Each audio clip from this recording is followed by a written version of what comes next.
নমস্কাৰ, কি খবৰ সকলোৰে? ভালে আছে? আজি আপোনাৰ আৰু এটা ভিডিঅ' বনাবলৈ মানে কি বনাইছোঁ আৰু মই ভাবোঁ মোৰ ফালৰ পৰা আপোনালোকৰ ফালৰ পৰা আপোনালোকে কি ভাবে নাজানো, কিন্তু মোৰ মনোভাৱটো মই কৈছোঁ। অসমত ধৰক আপোনাৰ যেনেকৈ সংগঠন এতিয়া বহুত হৈ গ'ল। আমাৰ সংগঠন হৈ গ'ল বীৰ লাচিত সেনা, ছাত্ৰ সন্থা, AJYCP, এনেকৈ আমাৰ যোনখিনি আপোনাৰ খিলঞ্জীয়া মানুহৰ আপোনাৰ সংগঠন, সেই সংগঠনখিনি আপোনাৰ থাকিব লাগে। কিন্তু তাৰ বাদ দি আপোনাৰ যে আমাৰ অসম চৰকাৰে এইটো আপোনাৰ কি কয় আমচুৰ, এই মিয়াবিলাকৰ, তাৰপিছত আপোনাৰ বিহাৰীবিলাকৰ আপোনাৰ হিন্দুত্ববাদী যুৱ ছাত্ৰ পৰিষদ, আৰু বেংগলী কি আপোনাৰ এইটো কি সংগঠন আছে, সেইবিলাক বাহিৰাগত, সেইবিলাক আমি নাজানো। কিন্তু মই ভাবোঁ কি অসম চৰকাৰে এই যে সংগঠন খুলিবলৈ কিবা এটাতো আপোনাৰ চৰকাৰৰ ফালৰ পৰাতো আপোনাৰ পাৰ্মিশ্যন দিব লাগিব।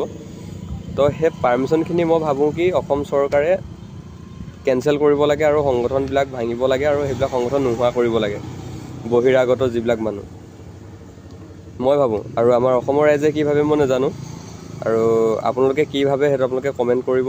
কমেণ্টত ক'ব যে আপোনালোকে এইটো বিচাৰে নে নিবিচাৰে যে বেলেগ আপোনাৰ যেনেকৈ ধৰক আপোনাৰ আমচুৰ হৈ গ'ল, মানে আপোনাৰ আৰু এটা হৈ গ'ল হিন্দুত্ববাদী যুৱ ছাত্ৰ পৰিষদ, এইটো আপোনাৰ বিহাৰীসকলৰ, আৰু এটা আছে আপোনাৰ বেংগলীসকলৰ। মই ভাবোঁ কি সেনেকুৱা আপোনাৰ যিমানখিনি আপোনাৰ সংগঠন আছে, সেই সংগঠন চব আপোনাৰ লাইচেঞ্চবিলাক কেঞ্চেল কৰিব লাগে।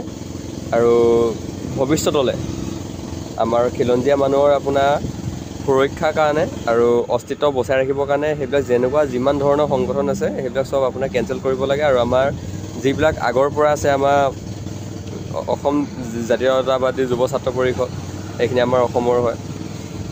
আৰু এটা হৈ গ'ল আপোনাৰ ছাত্ৰ সন্থা, এইটো আমাৰ বহুত পুৰণা হয়। আৰু বীৰ লাচিত সেনা, চুতীয়া, আৰু আপোনাৰ টাই আহোম, সেইবিলাক মানে যিমানখিনি সংগঠন আছে গোটেইখিনি আমাৰ নিজৰ হয়। সেইবিলাক আপোনালোকে ৰাখিব লাগে আৰু সেইবিলাকৰ ওপৰত বেছি গুৰুত্ব দিব লাগে। আৰু অসম চৰকাৰে মই ভাবোঁ সেই বাহিৰাগত যিমানখিনি এতিয়া সংগঠন আছে অসমত আহি পিনি সেইবিলাক সংগঠন খুলিব পৰা হৈ গ'ল। তো মই ভাবোঁ সেইবিলাক আপোনালোকে কেঞ্চেল কৰি দিয়ক, আৰু তেতিয়াহে আমাৰ অসমখন ভালকৈ থাকিব আৰু সুৰক্ষিত থাকিব আমাৰ খিলঞ্জীয়া মানুহখিনিৰ কাৰণে।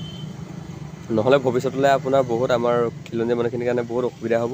আৰু মামাই এতিয়া যিখিনি কাম কৰি আছে, মই ভাবোঁ পাৰিলে মানে আপুনি এইটো কামো কৰিব বুলি আশা ৰাখিলোঁ। আৰু সকলোৰে আপোনালোকৰ মতামতটো দিব যে আপোনালোকে কি ভাবে। ঠিক আছে, আজিৰ কাৰণে সকলোকে বাই বাই।